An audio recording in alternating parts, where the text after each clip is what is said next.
Charles Gave vient d'annoncer la couleur. Dans moins de 24 mois, la France saute. Je ne parle pas de bombe, je ne parle pas de révolution, mais on parle là d'une banqueroute. Et devinez qui a enclenché cette manœuvre.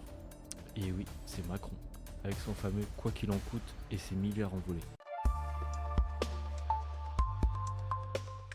Charles Gave, économiste et financier reconnu, n'a pas la langue dans sa poche. Selon lui, le « quoi qu'il en coûte » pendant le Covid et les milliards envoyés en Ukraine ont mis la France sur une trajectoire de faillite. Donc, pour être plus clair, l'État dépense sans limite et c'est notre futur qui en paiera le prix. C'est dans les 24 mois qui viennent, maintenant on ne va pas passer, ça passe pas. J'ai fait des petits calculs, on va se retrouver à avoir besoin de quelque chose comme 300 milliards d'euros à lever cette année dans les marchés financiers.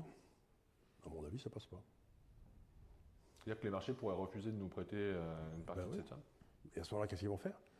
Ils vont bloquer vos comptes. La dette publique dépasse les 3000 milliards d'euros. Les intérêts à rembourser explosent. Et pendant ce temps, Macron signe des chèques à l'étranger et fait le VRP des lobbies. Le résultat, on vide le pays de sa richesse réelle. Pour financer quoi? De l'air. Rien. Nada. Que dalle. Ils vont aller chercher l'argent dans votre compte.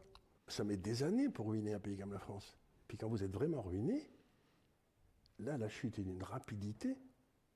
Ça va être comme un coup de... Et là, Mais le pire dans tout ça, c'est que Macron, il s'en fout complètement.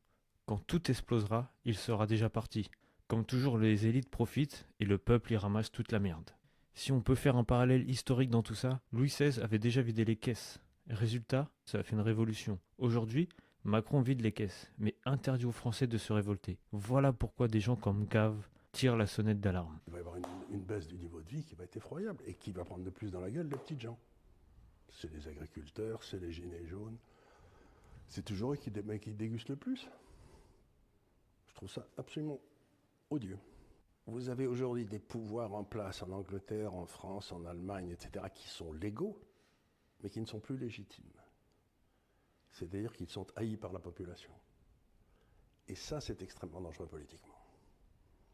Parce qu'ils se servent des pouvoirs de l'État pour garder le pouvoir, mais ils n'ont plus l'adhésion des gens. Et c'est ça qui amène toujours, finalement, ça se termine à coup de fourche, quoi.